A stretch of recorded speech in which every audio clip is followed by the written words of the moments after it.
எனவே அன்பிற்குரிய பெரியவர்களே, அருமையான சகோதரர்களே, அல்லாஹ்விடத்திலே நாம் நம்முடைய பாவங்களை நினைத்து அவனிடத்தில் நாம் உள்ளம் உருகி துஆ செய்வோம்.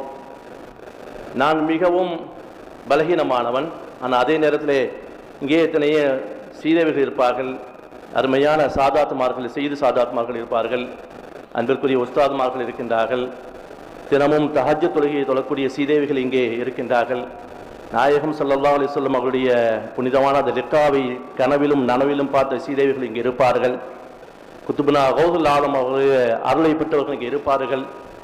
அருமையான நல்லோர்களை பார்த்தவர்கள் இருப்பார்கள், நல்ல கொடையாளிகள் இருப்பார்கள், தொழுகையாளிகள் இருப்பார்கள், ஜக்காத்தை கொடுப்பவர்கள் இருப்பார்கள், காபத்துல்லாஹி வல வந்த நன்மக்கள் இருப்பார்கள், கண்மணி நாயகம் ஸல்லல்லாஹு அலைஹி வஸல்லம் அவர்களுடைய தர்பாரை பார்த்து பார்த்து பார்த்து ரசித்த பெருமக்கள் இங்கே இருப்பார்கள். பேருபகாரம் செய்த நல்லடியார்கள் இருப்பார்கள். குடும்பத்திலும் இன்னும் வெளியிலும் இந்த சமூகத்திலும் ஒற்றுமையை ஏற்படுத்த வேண்டும் என்ற நல்ல நோக்கம் படைத்தவர்கள் இருப்பார்கள். உங்கள் எல்லோருடைய ஆமீன் என்னுடைய துஆவிற்கு அது சத்தாக அமையும் என்பதில் சந்தேகம் இல்லை.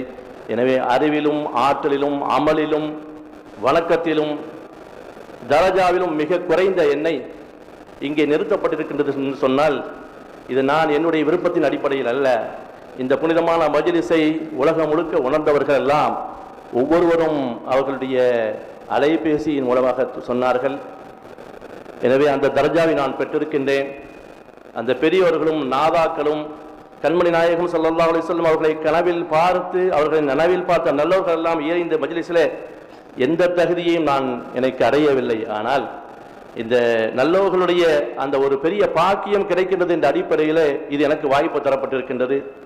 என்னை பெற்றெடுத்த பெற்றோர்கள், தாய்மார்கள், என்னுடைய அன்பான துணைவி அவர்கள், என்னுடைய அருமையான சகோதர பெருமக்கள், என்னுடைய கல்வி தந்தை அவர்கள், அவர்களுடைய அந்த விருப்பத்தின் அடிப்படையிலே அல்லாஹ் இந்த பாக்கியத்தை வழங்கியிருக்கின்றான். நீங்கள் எல்லோரும் எனக்காக துஆ செய்ய வேண்டும். நல்ல உடல் ஆரோக்கியத்தோடும் தக்குவாவோடும் இந்த துஆ மஜ்லிஸ் நிறைவேற வேண்டும் என்று உங்களுக்கு நான் வேண்டிக் கொள்கின்றேன்.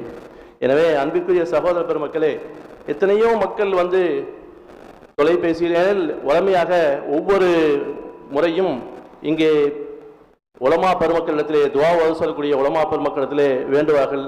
அதுபோல் என்னிடத்திலும் இந்த அடியார் இடத்திலும் வேண்டினார்கள்.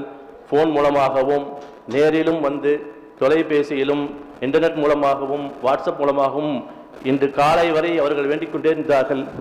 ஆனால் அந்த மக்கள் எல்லாம் தங்களுடைய குறைகளை இங்கே எடுத்து சொன்ன பொழுது அவர்களுடைய மனத்தாங்குகளெல்லாம் அவர்கள் இறக்கி வைத்த போது எனக்காக அவர்கள் யாருமே துஆ செய்வதற்கு அவர்கள் இல்லை. எல்லோ மக்களும் துஆ செய்தார்கள். முதலாக அவர்கள் எனக்காக துஆ செய்து விட்டு தான் அவர்களுடைய தேவைகளை சொன்னார்கள்.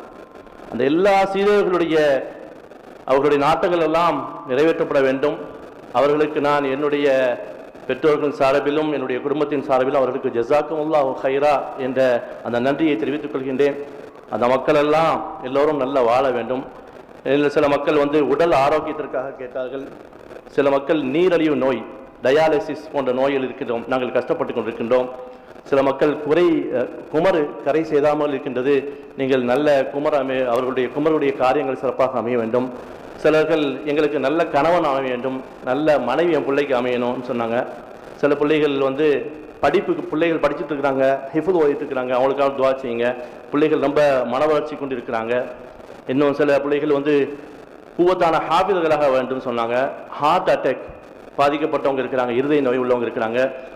அதில் மிகவும் கஷ்டப்படக்கூடிய அந்த செய்தியை கேட்ட பொழுது ஒரு 2.5 வயசு குழந்தை, அந்த குழந்தைக்கு ஆப்ரேஷன் செய்திருக்கின்றார்கள், ஹார்ட்டில் ஆப்ரேஷன் செய்தார்கள். அந்த பிள்ளையை சரியாக பேச முடியவில்லை, நீங்கள் துஆ செய்யுங்கள் என்று சொன்னார்கள். சிலது குழந்தைகளுக்கு ஆப்ரேஷன் நடக்கப் போகின்றது, நீங்கள் துஆ செய்யுங்கள் சொன்னார்கள். நாம் இங்கிருந்து கிளம்பி வருவதற்கு முன்னாக ஒரு பெற்றோர் நம்ம இடத்துல எடுத்து வைத்தார்கள். என் பிள்ளை 2 வயசு பிள்ளை, இந்த மஜ்லிஸ்க்கு நான் கூட்டு வரேன், இதிலிருந்து அவங்க கலைந்து செல்லும் பொழுது நான் அந்த பிள்ளையை அவனுக்கு ரத்தத்தினுடைய பிரச்சனை இருக்குது, அந்த ரத்தம்லாம் நீங்க வேண்டும், நீங்கள் துஆ செய்யுங்கன்னு சொன்னாங்க.